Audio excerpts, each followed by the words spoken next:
मित्रों, नमो नमः।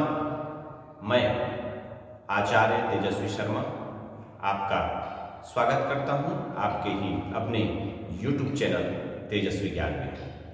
मित्र, आप शिक्षक हैं, अच्छे से संस्कृत पढ़ाना चाहते हैं तो मेरे चैनल को सब्सक्राइब करिए, बेल आइकन को दबाना ना भूलें और वीडियो को आखिर तक देखें। देख करके बताएं कि आपको ये वीडियो कैसा लगा। मैं कक्षा तीसरी से 10वीं तक संस्कृत विषय के हर एक बारीकियों पर, हर एक पाठ पर मैं आपसे चर्चा करूंगा। हर एक कक्षा में संस्कृत के विषय को, हर एक पाठ को हम कैसे पढ़ें और कैसे पढ़ाएं, यदि आप जानना चाहते हैं तो जुड़े रहिएगा मेरे साथ। आइए शुरू करते हैं संस्कृत पर चर्चा। आज के वीडियो में मैं आपको बताऊंगा कि संस्कृत की उत्पत्ति कैसे हुई, स्वर और व्यंजन कितने प्रकार के होते हैं, संस्कृत वर्णमाला में कितने वर्ण होते हैं।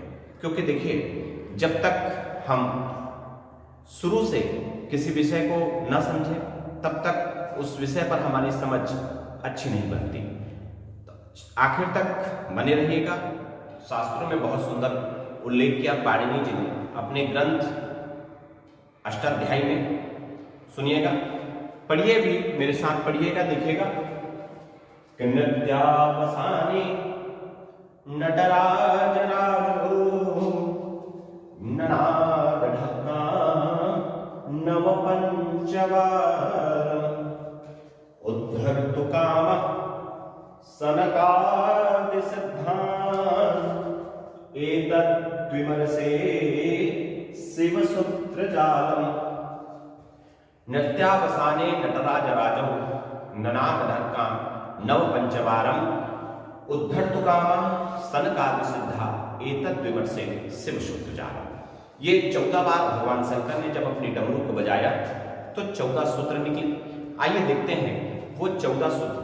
ध्यान से दिखेगा, समझेगा, क्योंकि यही जो 14 सूत्र हैं इसी से संस्कृत का पूरा व्याकरण, संस्कृत की भाषा और संस्कृत का विषय बना हुआ है।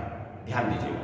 पहली बार भगवान शंकर ने जब डमरू बजाया तो ऐ उण, अ ई ऊण, ऐ उण, ऋल रिक, ऋल रिक, ए ओंक, ए औंच, हय वरट। देखिएगा, ह य वरट, हय वरट। लण यम गणनम, यम गणनम, झभय घड़धस, जब गणधस। ख फ छ ठ च ट त व, खप छट चट त। कपय शश श और हल। भगवान शंकर ने जब अपने डमरू को बजाया, 14 बार डमरू बजे और 14 बार जब डमरू बजा तो भगवान शंकर की डमरू से प्रत्येक बार एक ध्वनि निकली। उस ध्वनि में उच्चारण एओं अयो छह वरट नण यम गणनम झभय घड़धस जब गणधस कपचट चटतो कपय शस्तर हल इति महेश्वर सूत्राणि संज्ञार्थानि ऐसा मनंतः इतः। यही जो 14 सूत्र हैं, इन्हीं 14 सूत्रों को महेश्वर सूत्र कहा गया और इन्हीं महेश्वर सूत्र के माध्यम से फिर स्वर व्यंजन बने और विसर्ग बना। इसी स्वर व्यंजन और विसर्ग के माध्यम से फिर आगे जो है व्याकरण की उत्पत्ति हुई। 14 सूत्र भगवान शंकर के डमरू से निकले। इन्हीं 14 सूत्रों से फिर महर्षि पाणिनि ने 44 प्रत्याहार बनाए। प्रत्याहार के विषय में मैं आगे आपसे और चर्चा करूंगा। इस वीडियो में हम जो है स्वर व्यंजन और वर्ण की बात करेंगे कि संस्कृत वर्णमाला में मुख्यतः कितने वर्ण हैं। देखिए, 14 जो सूत्र है इससे 44 प्रत्याहार बने। इन प्रत्याहार से स्वर और व्यंजन का निर्माण हुआ। इन्हीं से वर्ण बने। स्वर जो वर्ण है उसको संस्कृत में अच कहा जाता है। स्वर वर्णों को अच कहा जाता है। ऐसे ही व्यंजन वर्णों को हल कहा जाता है। अच और हल। यदि आपसे कोई पूछे कि अच किसे कहते हैं तो आपको कहना है कि जो स्वर वर्ण होते हैं संस्कृत में उसे ही अच कहते हैं। यदि आपसे कोई पूछे कि हल क्या है तो आपको बताना है कि संस्कृत में जो व्यंजन वर्ण है उसी को हल कहते हैं। देखिए, इन्हीं के माध्यम से फिर वर्णमाला बनी संस्कृत की।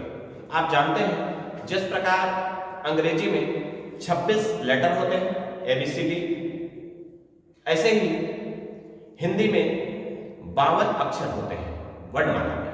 ऐसे ही देखिए, जैसे अंग्रेजी में 26 लेटर, हिंदी में 52 अक्षर, ऐसे ही संस्कृत में 40 वर्ण होते हैं और इसमें जो है 4 आयोगवाह होते हैं।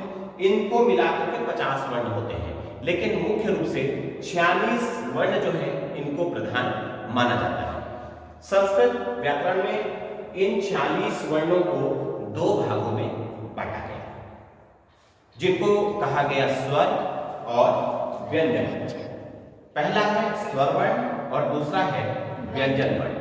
तो स्वर जो है वो 13 वर्ण स्वर व्यंजन में आते हैं, ऐसे ही 33 वर्ण जो है वो व्यंजन वर्णमाला में आते हैं। तो 33 और 13 46 वर्णों को इन 2 भागों में बांटा गया है। स्वर वर्ण जो है, इन स्वर वर्णों को अब 3 भागों में बांटा गया। देखिए कि स्वर वर्ण को जो है वो 3 भागों में बांटा गया। पहला है ह्रस्व स्वर, दूसरा है दीर्घ स्वर और तीसरा है प्लुत स्वर। प्लुत स्वर के बारे में हम आपको अगले वीडियो में बताएंगे। अभी देखिए ह्रस्व स्वर में जो है वो 5 वर्ण है, ऐसे ही दीर्घ स्वर में जो है वो 8। कई बार देखिए अक्सर हम उच्चारण करते समय बहुत से गलतियां करते हैं। अगर हम शिक्षक हैं तो यही गलती जो है हम अपने क्लास में करते हैं और सारी उम्र बच्चा जो है उसी गलती को बार बार करते रहता है। जैसे हम इसको भी आ कहते हैं और इसको भी आ कहते हैं, ये उच्चारण का दोष है। ये है अ और ये है आ में तो पूरा होता है आ, और ये है अ। जैसे चिड़िया चिट चिट और कौवा कां। इस बात को याद रखिएगा, चिड़िया चिट चिट अ, चिट चिट अ, कौवा कां आ। ये उच्चारण है। इन सब चीजों को, छोटी छोटी चीजें हैं, ध्यान रखनी चाहिए।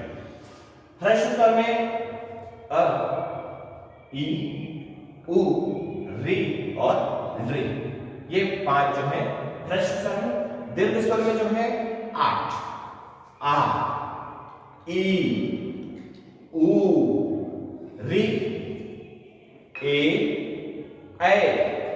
ओ और औ। इस प्रकार से 13 जो है वो स्वर है और इन 13 स्वरों को 3 भागों में बांटा गया, ह्रस्व स्वर, दीर्घ स्वर और प्लुत स्वर। आइए अब हम व्यंजन के बारे में जानते हैं। स्वर और व्यंजन को समझने का एक बहुत अच्छा तरीका है, बहुत सरल तरीका है, जिसको आप आसानी से समझ सकते हैं। देखिए मैंने ब्लैक बोर्ड पर लिखा हुआ है कि स्वर। कैसे जाने कि कौन सा वर्ण जो है वो स्वर है? तो देखिएगा कि जिन वर्णों का उच्चारण करते समय, जिन वर्णों का उच्चारण करते समय सांस, सांस, कंठ और तालु आदि स्थानों से बिना रुके यदि हवा निकले, बिना रुके हुए हवा निकले, तो समझ जाइए कि वो स्वर है। इसी प्रकार व्यंजन में देखिए कि जिन वर्णों का उच्चारण करते समय सांस, कंठ और तालु आदि स्थानों से हवा रुक करके, थोड़ा रुक करके निकले, तो समझ जाइए कि वो व्यंजन है। तो स्वर और व्यंजन की इतनी अच्छी परिभाषा शायद आपने नहीं सुनी होगी। बहुत सरल परिभाषा है, ध्यान रखिएगा। आइए व्यंजन के विषय में मैं आपको बताऊं। व्यंजन मुख्य रूप से व्यंजन में 33 वर्ण होते हैं। व्यंजन में 33 वर्ण होते हैं। इन 33 वर्णों को मुख्य रूप से 3 भागों में बांटा गया है। कुछ कुछ जगहों पर ऐसा वर्णन मिलता है कि इसे 4 भागों में बांटा गया है, लेकिन मुख्य रूप से इसे 3 भागों में बांटा गया है। पहला है स्पर्श व्यंजन, दूसरा है अंतस्य व्यंजन और तीसरा है ऊष्म व्यंजन। स्पर्श व्यंजन में 25 वर्णों को रखा गया। अंतस्थ व्यंजन में 4 वर्णों को रखा गया है और ऐसे ही उष्मा व्यंजन में 4 वर्णों को रखा गया है। कुल 33 वर्ण जो है वो व्यंजन में होते हैं। आइए हम देखें कि स्पर्श व्यंजन में कौन कौन से वर्ण हैं, अंतस्थ व्यंजन में कौन कौन से वर्ण हैं और उष्म व्यंजन में कौन कौन से वर्ण हैं। स्पर्श व्यंजन को कुल 5 वर्गों में विभाजित किया गया। देखिए, स्पर्श व्यंजन में 25 वर्ण होते हैं और इन 25 वर्णों को 5 भागों में विभाजित किया गया। कवर्ग, चवर्ग, टवर्ग, तवर्ग और पवर्ग। कवर्ग में क, ख, ग, घ और अंग। चवर्ग में च, छ, ज, झ और ञ। टवर्ग में ट, ठ, ड, ढ और ण। तवर्ग में त, थ, द, ध और न। पवर्ग में प, फ, ब, भ और म। ये स्पर्श व्यंजन में जो है 5 वर्ग, कवर्ग, चवर्ग, टवर्ग, तवर्ग और पवर्ग। देखिए, चूंकि 25 वर्ण है स्पर्श व्यंजन में, याद रखना बड़ा कठिन होता है, तो इसको याद करने का एक बड़ा सरल तरीका है। कुछ चीजें जो है वो फनी होती हैं तो उनको याद करना और बड़ा आसान हो जाता है। ऐसे ही अगर आपको ये याद रखना है तो कैसे याद रखें? तो कुछ नहीं करना है आपको, इनके नीचे जो है वो केवल ऊ की मात्रा लगा दीजिए और इन सब को जो है मिलाकर के एक साथ पढ़ लीजिए। क्या हुआ? कुछुटुतु। क्या हुआ? कुछुटुतु। देखिए कितना मजा आ रहा है इसको बोलने में, कुछुटुतु। तो कुछुटुतु जब आप याद रखेंगे तो कभी भी आप स्पर्श व्यंजन को भूल नहीं पाएंगे। कुछुटुतु। तो ये था स्पर्श व्यंजन। ऐसे ही अंतस्थ व्यंजन को भी 4 भागों में बांटा गया, य, र, ल और व। उष्म व्यंजन है तीसरा व्यंजन और इसको भी 4 वर्णों में 4 वर्ण जो है इसमें है, स, श, स और ह। 4 अंतस्थ और उष्म में और 25 जो है वो स्पर्श में।